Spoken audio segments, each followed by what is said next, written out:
دوستی ایجاد، دوستی سرود، دوستی نان، دوستی پیشرفت و ترقیات. ماهیت سخنان را انسان‌های پرمحبت و عاقل و دوراندیش عمیق درک می‌نمایند. باعث خوشنودی است که چند سال آخر دوستان و خیرخواهان ازبکستان زیاد می‌گردند. چنین به نظر می‌رسد که بسیار کشورها با مملکت ما همکاری کردن می‌خواهند. ما با کشورهای همجوار نیز رابطه حسنه داریم. بله، مثل که میگویند مهر در چشم است، رفت آمد و دیدار بینی که شد، پیراه ها براه، راه ها به شاهراه تبدیل می‌یابد، وگرنه پیراه ها را علف های بیگانه زیر میکنند، رواآ کنده میشود. حالا به بهانه تبادل تجربه در بخش‌های گوناگون رواآ و واخوری‌های نمایندگان علم و ادب و رسانه‌های اخبار عاموی تاجیکستان و ازبکستان سری چند وقت به وقوع می‌پیوندند. به قریب چندی از نمایندگان رسانه‌های اخبار عاموی تاجیکستان در دایره سفر خدمتی خود در مهمانی ما گردیدند. از این پیش آنها اول به پایتخت، سپس به بخارای باستانی و از اینجا به سمرقند کهن سفر کردند. در پایتخت آنها به یکی از زوادهای کلان با استحصال نمودن تکنیک معیشی و الکترونیکی تشریف آوردند و با رفت کار آن از نزدیک آشنا گردیدند.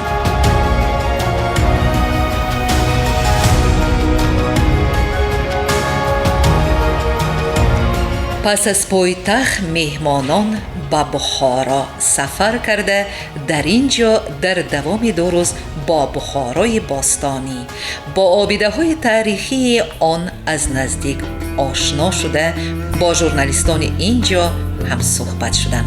روز یکمی آنها با زیارت یکی از آبیده های تاریخی دیارمان چشمه ایوب آغاز یافت.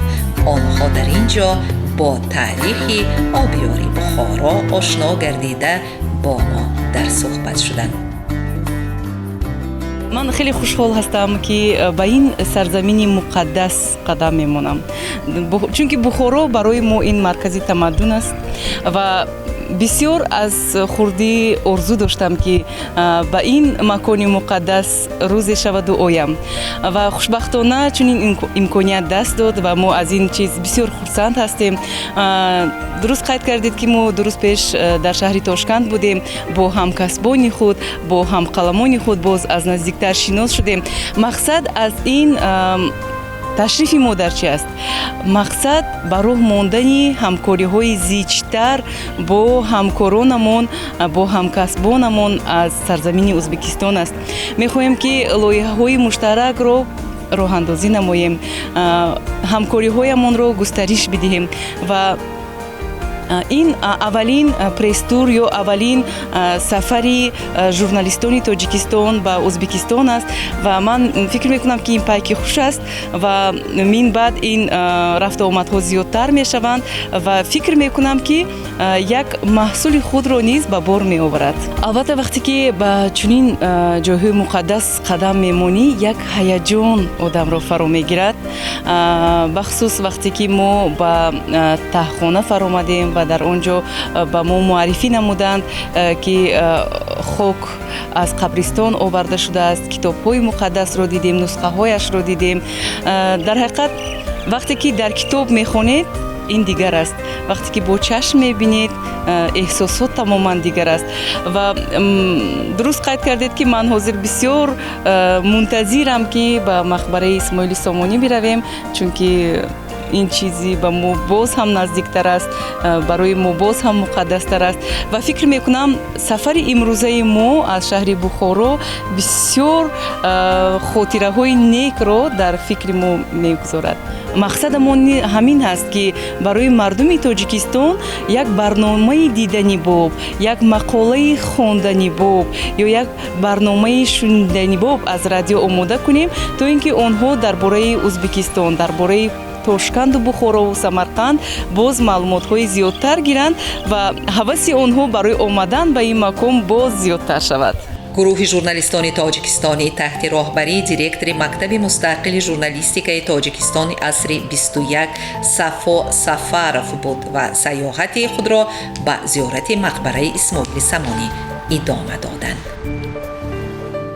мо дар доираи як тарҳи муштарак бо рӯзноманигорони ҷумҳурии Ӯзбекистон айни замон фаъолиятҳое бурда истодаем, ки бештар ба самти инъикоси мавзӯъҳои барои Тоҷикистон ва Ӯзбекистон аҳамият дошта кӯшиш дорем ва хурсанд аз он ҳастем, ки айни замон силсилаи маводи гуногун ба забонҳои тоҷикӣ, ӯзбекӣ, русӣ ва ҳатто англисӣ низ дар воситаҳои ахбори оммаи ду кишвар нашр шуданд.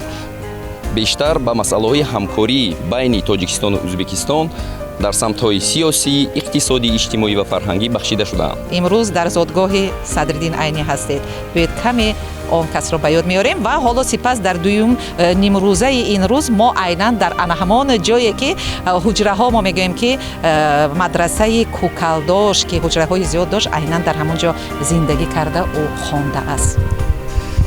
устод Садриддин Айнӣ ҳамчунин барои шахсан ман аз замони тифлиам, аз замони кӯдакиам хеле ҳам рамзи донишу фарҳанги барҷастаи миллати тоҷик буданд ва ман хурсанд аз он ҳастам, ки устод Садриддин Айнӣ ҳам ба забони тоҷикӣ ва ҳам ба забони ӯзбекӣ асарҳои зиёд эҷод карданд, ҳам назм ва ҳам наср.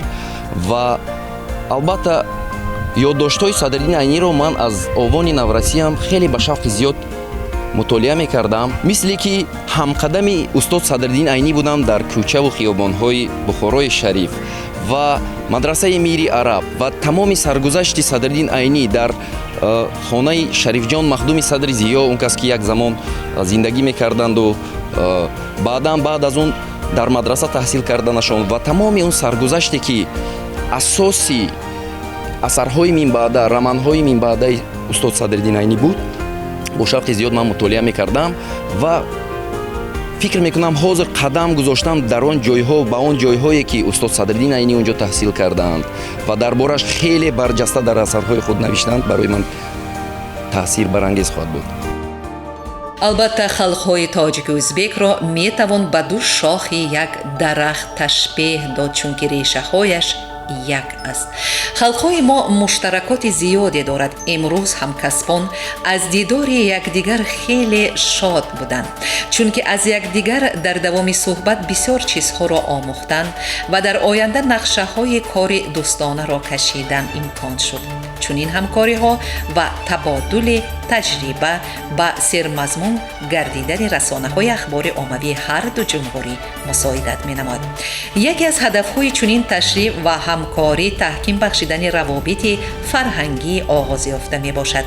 пас аз обидаи Исмоили Самонӣ, меҳмонон ба маҷмӯаи таърихии диёрамон Арк ташриф оварданд.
گروهی ژورنالیستان تاجیکستان در کشور ازبکستان قرار داریم.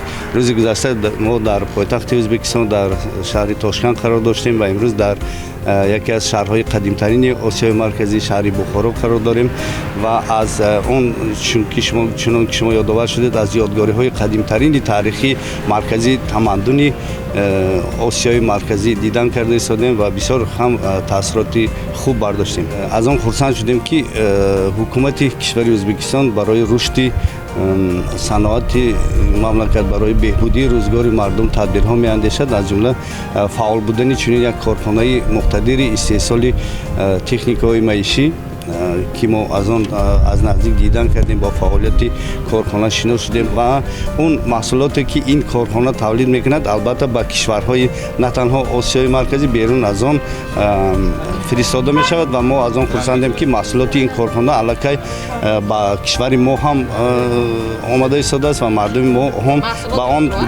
به آن دسترسی دارند. بسیار خوب است، این اقدام خوب است و چیزی دیگری که ما احساس کردیم این توجهی رهبری مملکت کشور شما به رشد سیاحی در همین زمانی فعلی است و این فراهم ساخت شرایط مساعدی همین اینفراستراکچور مهم برای سیاحان البته با اون مساعدت میکند که هرچی شماری بیشتری سیاحان با اینجا جلب کرده شوند. چنانچه همکسبان تاجیکستانی در صحبت گفتن هدف دیگر آشنایی با وضع فعلی رسانه‌های اخبار عمومی ازبکستان است که طی قریب 25 سال پوشیده بود. مثل که در کشور ما تاجیکان زیاد به سر میبرند، در کشور تاجیکستان نیز ازبکان بسیار بود و باش دارند، اما از مطبوعات یکدیگر بیخبر بودند. مطبوعات وقتی دست نارس می شود اخبار نادرست انتشار می یابد. چهره کشاد و مهمان نوازی اهل پایتخت ازبکستان را مهمانان ما دیده البته خیلی و خیلی هم خرسند شدند. آنها نتیجه گرفتند که این مردم تشنه دیدار دوستان می باشند. البته سیاحت مهمانان از ستاره ماه خاصه و سپس از آنجا به خانه مهربانی سیدم شهر بخارا و از آنجا به زیارتگاه بهاءالدین نقشبند ادامه یافت.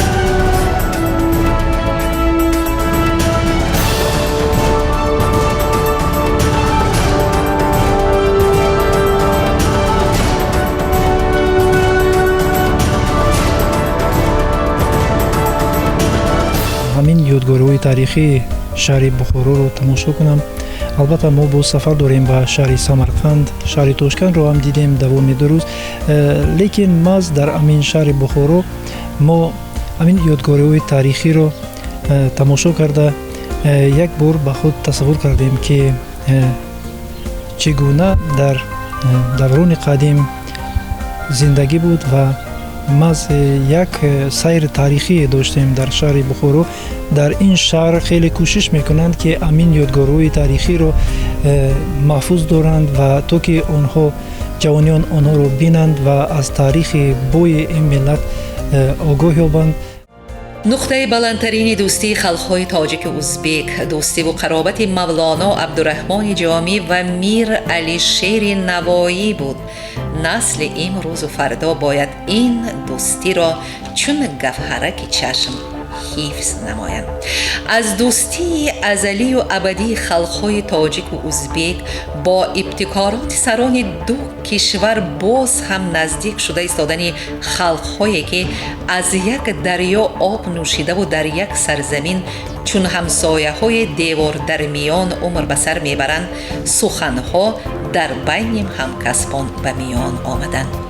روز یکم با تماشای کنسرت کلام و صحبت بین شاعران، نویسندگان تاجیک زبان و ژورنالیستان در اطراف یک پیاله چای در مدرسه نادر دیوان بیگیم به پایان رسید. سمرقند صیقلی روی زمین است، بخارا قوه اسلام و دین است. واقعا وقتی که به نگارها نگاه میکنیم اینقدر تاریخ نهفته خلق تاجیک و ازبک منعکس میکنند و چطوری که میگن خلق‌های تاجیک و ازبک یک ملتند ولی با دو زبان گپ میزنند. چون امروز آمدیم همدیگر فهمی است، صلح و امانی است، صلح و صلاح است بسیار مردم مهمان نواز هستند. خارجی های میبینید که مثلا از تاریخ و فرهنگ ما باخبر میشن، خیلی شمارشون زیاد هستند و واقعا هم بخارا شریف است. وقتی که ما به بخارا آمدیم البته خود را در یک کشور خارج، در یک کشور بیرونه احساس نکردیم، چون در یک وطن خود حس کردیم و این البته از آن شهادت می‌دهد که یک مهمان نوازی بسیار خوب، استقبال بسیار گرمی برادرانه را اینجا احساس کردیم. ما دیدیم که چگونه مردمی تاجیک و ازبک مشتاق صحبت همدیگر است، مشتاق دیدار همدیگر است و بسیار گرم استقبال میکنند. این تشریف و واخوری ژورنالیستان تاجیکستانی با ژورنالیستان ازبکستان تاثیرات کلان به هر دو طرف گذاشت. میتوان گفت که همکسبان با به میان گذاشتن طرز و اصول کاربری تا جای تجربه عوض نمودند.